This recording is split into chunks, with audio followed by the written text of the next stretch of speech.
हरिओम। सुप्रभातम। आज हम कक्षा 10 का पहला अध्याय पर चर्चा करते हैं और इस अध्याय को समझने का प्रयास करते हैं आसान भाषा एवं स्पष्ट रूप से। तो आइए, पाठ का नाम है शुचि पर्यावरणम, यानी कि इस पर्यावरण को स्वच्छ रखें। तो पहली हम इस पाठ के विषय में पढ़ेंगे कि यह पाठ किसके द्वारा रचित है और कहाँ से लिया गया है। तो अयम पाठ आधुनिक संस्कृत कवये हरिदत्त शर्मणं लसललतिकाः इति रचनासंग्रहात् संकलितो अस्ति। यानी कि यह जो पाठ है आधुनिक संस्कृत कवि के रूप में जाने जाने वाले हरिदत्त शर्मा के द्वारा एक प्रसिद्ध ग्रंथ है, लसल लतिका रचना है, जहाँ से यह अध्याय लिया गया है, संग्रहित किया गया है। अत्र कवि महानगराणां यंत्र अधिक्येन प्रवर्धितं प्रदूषणो उपरि चिंतितमानः दृश्यते। और इस पाठ का जो उद्देश्य है, लिखने का उद्देश्य है कि बड़े बड़े शहरों में बढ़ते हुए यंत्रों के माध्यम को ध्यान में रखते हुए और इस पर्यावरण को प्रदूषित करने वाले जो यंत्र है, जो गाड़ियां हैं, उसी पर आधारित यह अध्याय लिखा गया है। सह कथयति यद इदं लोहचक्र शरीरं मनश्च शोषकम अस्ति। वह कहते हैं कि यदि यह लोहचक्र, यानी कि जो लोहे का जो पहिया होता है, उस शरीर को और मन को किस प्रकार से सोख लेता है। अस्मात् एव वायुमंडलम मलिनम भवति, और इसी के कारण ही हमारे वायुमंडल भी प्रदूषित होता है, मलिन होता है, मैला होता है। कवि महान नगरीय जीवनात्, इस महान नगरों में जो जीवन जीने वाले लोग हैं, रहने वाले जो लोग हैं, वह सुदूरम नदी निर्झरम वृक्ष समूहलता कुंजम पक्षिकुलकलर पुंजितम वन प्रदेशम प्रतिगमनाय अभिलषति। अब कवि जो है एक सुदूर क्षेत्र में जाना चाहता है। वो क्षेत्र कैसा होना चाहिए? नदियों से भरपूर, निर्जन, जहाँ झरने हो, वृक्ष समूह, जहाँ बहुत सारे पेड़ पौधे हो, लताओं कुंज हो, लताओं के समूह हो, और पक्षी कुल कलरव, जहाँ पक्षियों के कलरव आवाज़ कुंजित करते हुए पक्षियाँ मिले। और वन प्रदेश इति गमनाय अभिलषति, ऐसे वन प्रदेश में कवि जाना चाहते हैं। ध्रुवम, इसके बाद हम इसमें श्लोक दिया गया है, इसको हम पढ़ेंगे। आई होप आप सभी को अच्छे से समझ में आ पाएगा। समझने का प्रयास कीजिए।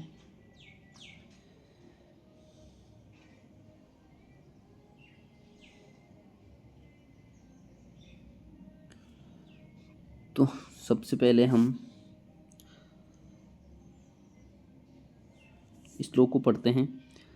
ध्रुवहम अत्र जीवितं जातं प्रकृतिरेव शरणम। ध्रुवहम अत्र जीवितं जातम, अर्थात ध्रुवहम अत्र का अर्थ होता है कठिन हो गया है यहाँ जीना, जातम हो गया है, प्रकृति रेव शरणम। और भाई, जब बड़े बड़े शहरों में वायु प्रदूषण बढ़ जाता है, ध्वनि प्रदूषण बढ़ जाता है और ग्लोबल वार्मिंग के चक्कर से गर्मियाँ भी बहुत ज़्यादा होने लग जाती है, तो भाई बड़े बड़े शहरों में रहना कठिन हो जाता है, जीवन जीना बहुत दुर्लभ हो जाता है। इसी को ध्यान में रखते हुए कभी अब प्रकृति ही एकमात्र शरण बताता है कि अब हमारा जीवन प्रकृति के शरण में ही जाना, ऐसे स्थानों में जाना उचित समझा जाएगा जहाँ क्या हो, स्वच्छ वातावरण हो, स्वच्छ जल हो, पेड़ पौधे की छाँव में रहना कभी पसंद करते हैं। तो शुचि पर्यावरण, इस स्वच्छ वातावरण को रखने के लिए कभी यहाँ पे बात कर रहे हैं। महानगर मध्य चलद अनिशम। देखो बच्चों, यहाँ पे महानगर मध्य चलत धन अनिशम, यदि हम चलत निशम का विच्छेद करेंगे, चलत धन अनिशम कालायश्चक्रम, अर्थात इन महान बड़े बड़े शहरों में दिन रात लगातार चलती हुई जो गाड़ियां हैं, लोहे के जो चक्र हैं, वो क्या कर रहे हैं भाई, हमारे जीवन को किस प्रकार से प्रभावित कर रहे हैं। तो मनस शोष्यति,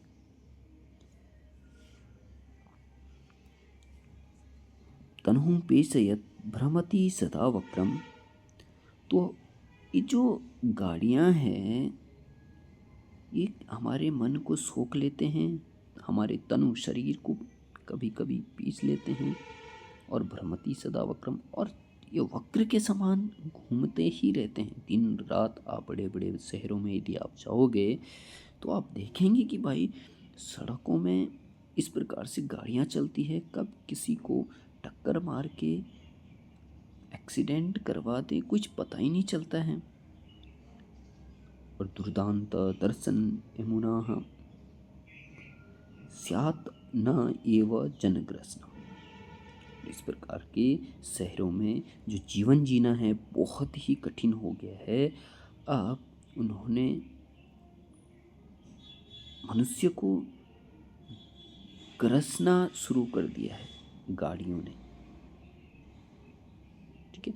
और अगले अध्याय का हम श्लोक समझेंगे कि कंजल मलिनम धूमम मुंचति सत्सकटियानां वाष्पयनमाला संधावती वितरन्ति ध्वानं यानानं यंकतयोः हन्नन्ताः कठिनं संसरणं शुचिः।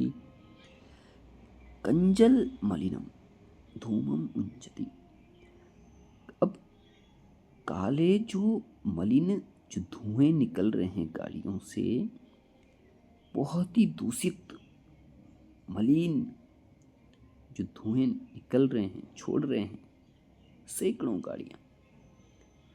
वाष्पयन माला संधावती, और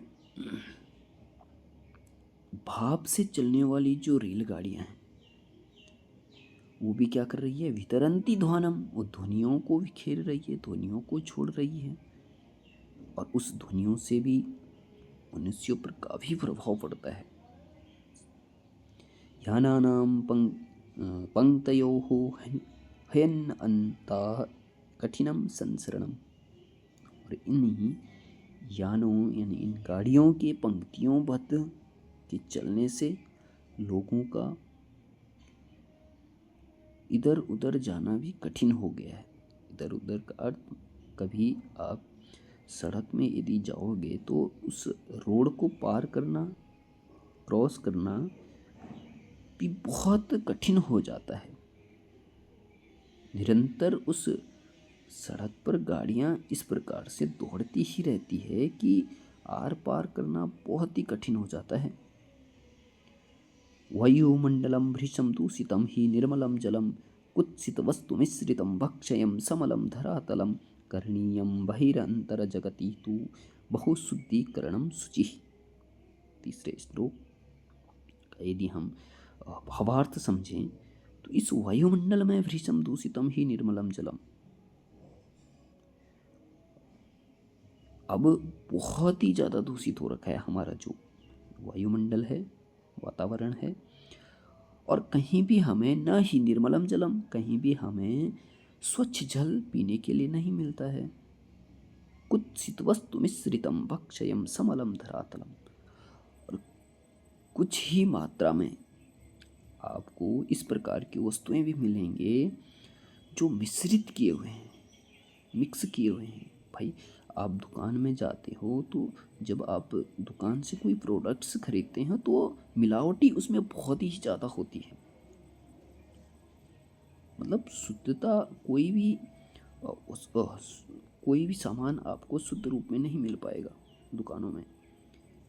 वक्षयम समलम धरातलम, और ये समलम यानी कि जो मलिन से युक्त वस्तुएं खाने के लिए हमें मिलती है, खाद्य सामग्री जो हमें मिलती है कुछ ही मात्रा में धरातल पर मिल रही है। करणीय वहिर अंतर जगति तू बहु शुद्धिकरण, और हमें करना चाहिए बल बहिर अंतर जगति, इस बाह्य वातावरण को और अपने अंदर के हृदय मन को पवित्र करके, आत्मा को पवित्र करके, तू बहु शुद्धिकरणम शुचि, बहु शुद्धिकरण करना चाहिए। तो आई होप आप सभी को श्लोक समझ में आए होंगे, और आज के लिए इतना ही पर्याप्त है। आगे हम इसको कंटिन्यू बढ़ाएंगे नेक्स्ट दिवस को।